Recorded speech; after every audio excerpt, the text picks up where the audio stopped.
Hello and welcome to the show that debates and deconstructs burning issues of the day. This is The Big Picture and I'm Athar Khan. Confirming fears of an overall slowdown owing to sagging investor confidence in the wake of high interest rates, a continued spike in international oil prices and a slack demand for goods at home and abroad, India's economic growth decelerated during the third quarter, October to December period of 2011-2012, as against a healthy expansion witnessed in the same quarter a year ago. The government came out with the numbers yesterday, and from a 6.9% growth in July to September, growth has slowed down to 6.1%. In the corresponding quarter last year, the economy had grown at a healthy 8.3%. Now, most policymakers have put down three reasons for the third quarter economic downturn, if I could call it that: rising input costs, high interest rates, as well as the considerable effect that the global economic downturn has had on the Indian economy as a whole. The rate of growth in Q3 or quarter 3 is the lowest in over 2 years and lower than the 6.9% expansion officially projected for the entire fiscal year.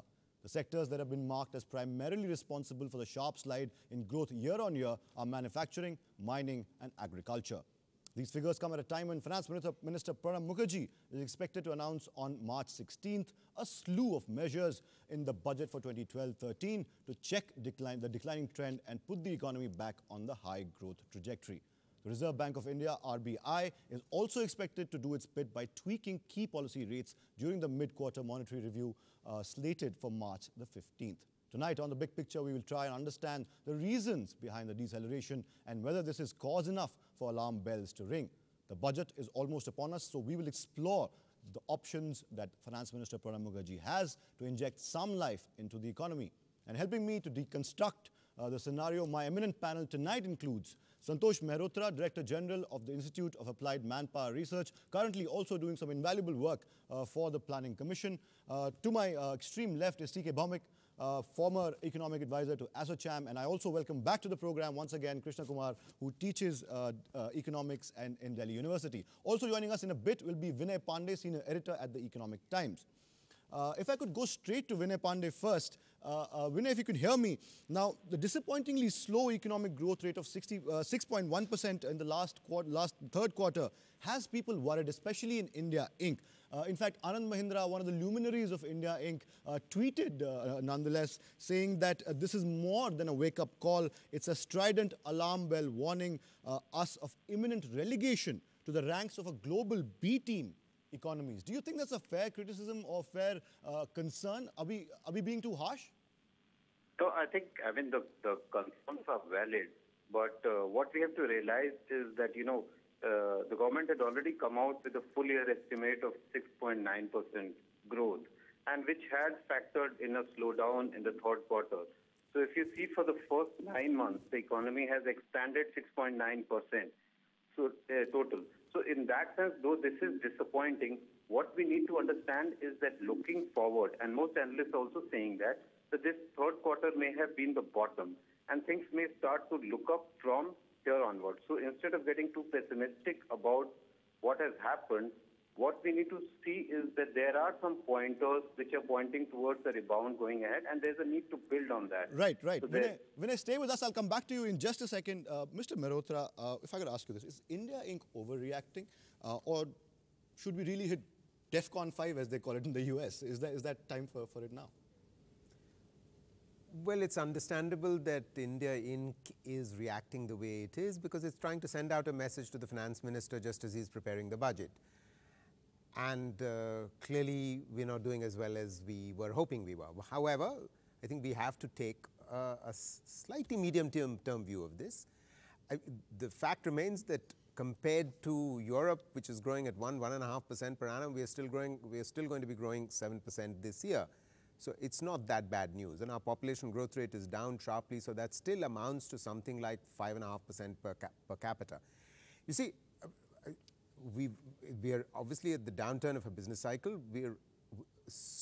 If the fisc is corrected, then the public savings are going to return.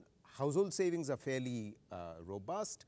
Corporate savings are not doing badly at all. So, in other words, if we get back to the kinds of savings rate we had in 2007-8, just before the financial crisis, I think we're going to have investment back up. Right now, there is a problem. Fair point, fair point. You mentioned the fisc, which is, of course, the fiscal deficit. Let me come to Krishna Kumar and ask you this. We knew we were headed for a sort of a downturn, but are you surprised that 7 straight quarters, successive dipping of the economy? Are you really surprised? No, there's nothing, as a matter of fact, to be surprised over this. Because you find that the private corporate investment, that is of the total capital formation, private corporate investment used to come to around 14% in the period which Mr. Malhotra was speaking about 2006. And that has come drastically to 9%, which is almost like a 5% decline, 5% of the GDP contribution which is being made in the form of private corporate investment.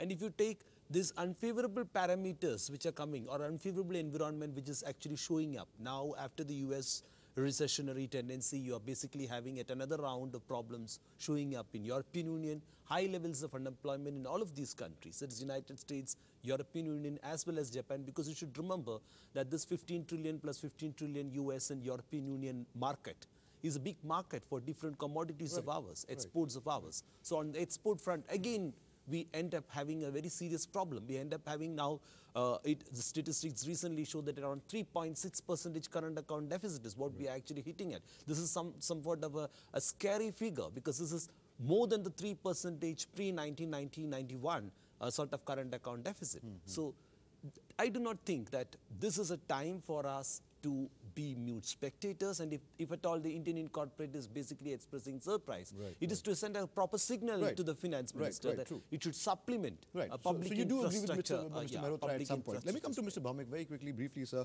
Given the last quarters, our growth has been slipping. Do you think that India will now have to live with the fact that we might just only grow at around 7% and give up our hopes of double-digit growth like we've been wanting for so long? You see, there is no question of double-digit growth in the current year. Let us put it in the right context and perspective. Perspective is that we are passing the very unusually difficult phase, and everybody knows the reasons are. I think it was a mistake to begin with to assume that GDP will grow 9%. That is a serious. So you're saying we're too ambitious to start with? Too ambitious. Yeah. Okay. Now, having said that, the reality is that in the first half, GDP had grown 7.3% on average. In the third quarter, we have 6.1%. Average of the 3 quarters is 6.9%, which is exactly what the CSO is talking about. Right. Now, question is, how much are we going to gain in the fourth quarter? Fourth quarter is usually the period when economic activity sees some kind of boom or some kind of coming back to health. So given that, if fourth quarter makes up a little bit, then we are sure of 7% growth, 7.1, 7.2, we are sure. But one has to keep fingers crossed that fourth quarter performance is better. Right. Vinay Pandey, I'll come back to you after the short break that we take. Please stay with us. I'll put the next question, the first question after the break to you. Don't go anywhere. We have lots more to discuss on the slipping growth and GDP figures. We'll be right back on the other side.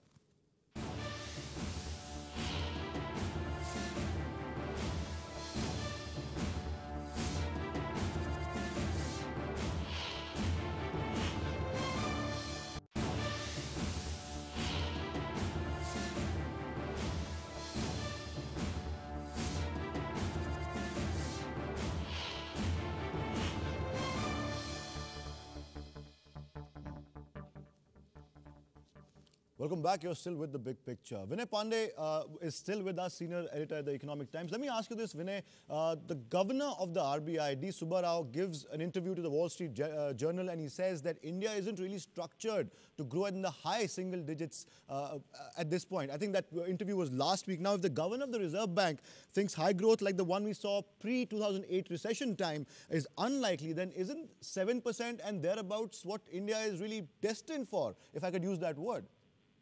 No, it'll be wrong to say destined, because through appropriate policies and investment, it is possible for us to create the capacities that will allow us to step up the growth rate. Right now, moment you try and grow faster than that rate, you will have inflation returning. So that is the biggest, and we've hardly managed to tame inflation, So if in the current situation, if we try to push demand, let's say if we cut interest rate, try to push demand, then inflation is going to come back again very quickly.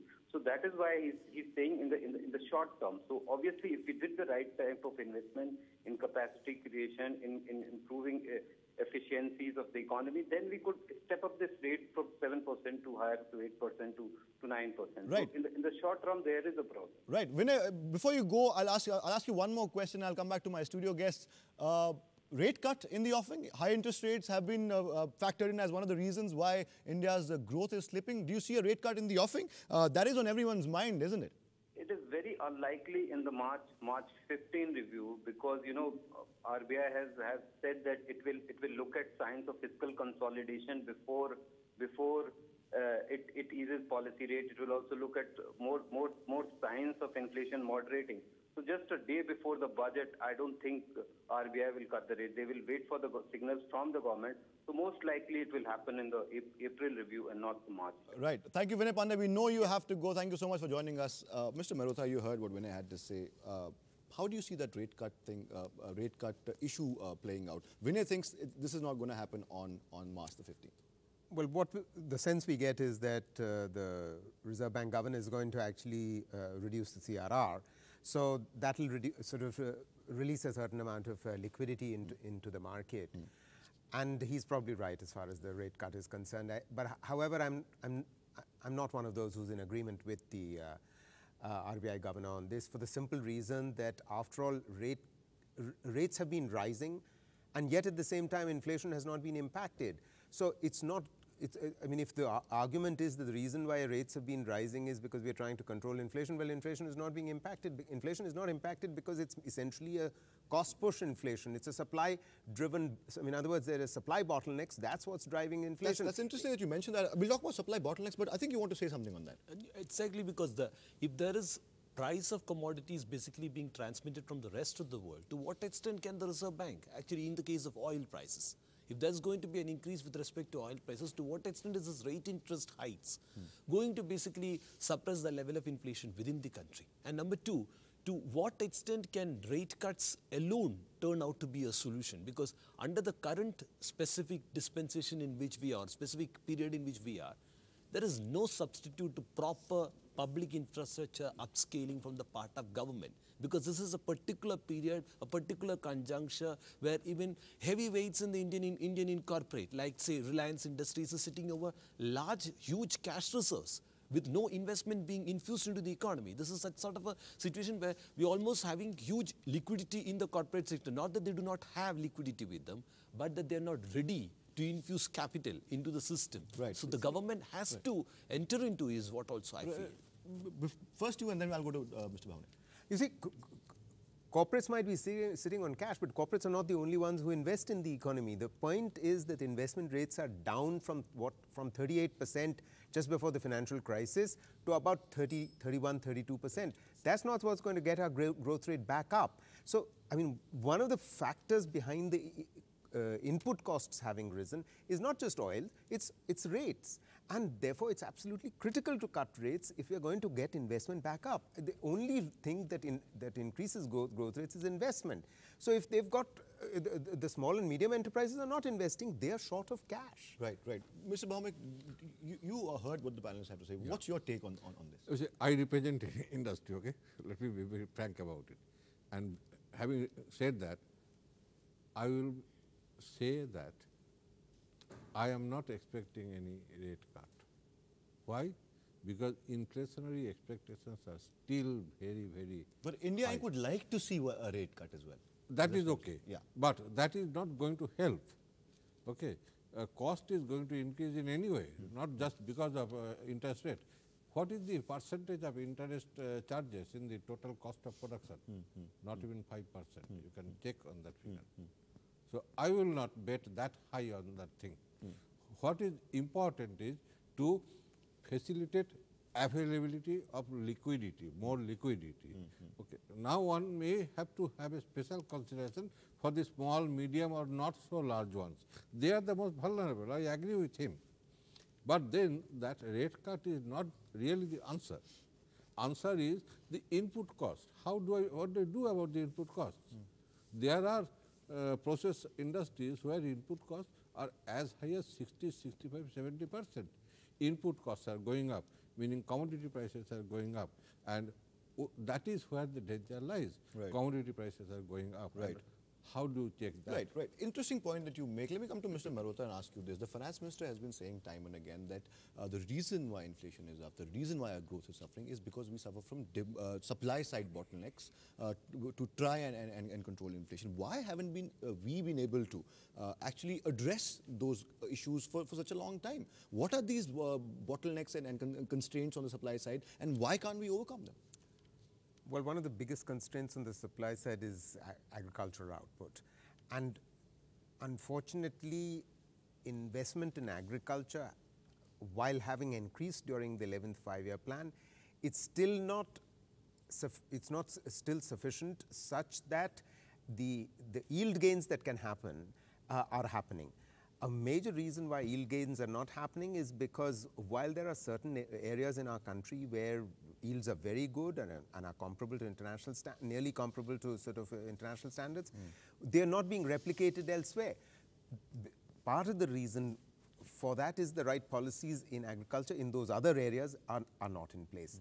The other big constraint with agriculture is that we have not been able to make the kinds of investments in watershed management which would increase output in non-irrigated agriculture. And non-irrigated agriculture accounts for 60% of our total cultivable land. Right, right. So it's absolutely critical that the small marginal farmers who their productivity in rain-fed areas grows.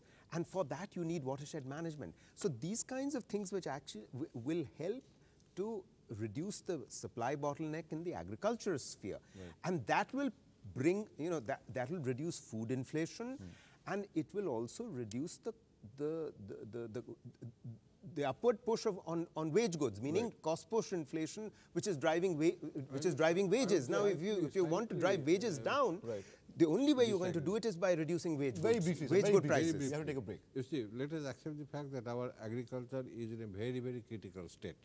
And you know why? Because a large part of the economy is basically a marginal economy. You have 2 consecutive years of good monsoon, and just go and find out what is happening to the farmers, what is happening to the potato growers. Right. Fair point. So agriculture obviously weighs in on all these problems that all we're facing. These things, absolutely. But Fair to point. go deeper Fair into point. the Fair point, Mr. Bhaumik. We'll come back after a break. Don't go anywhere. Stay tuned. We'll be right back after this short break.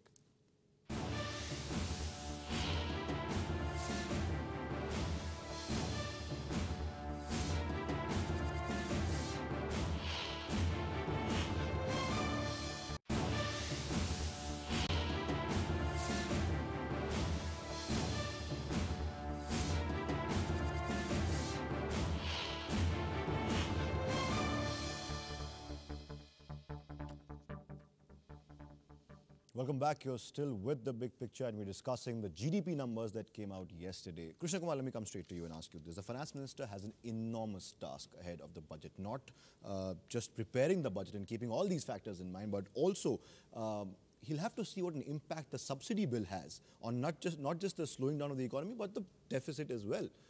How do you think the finance minister is going to handle that, and how important is the subsidy bill going to be in the coming future? Just now, as Mr. Mehrotra has basically said, we have a very large proportion of the total agrarian economy in the hands of marginal farmers.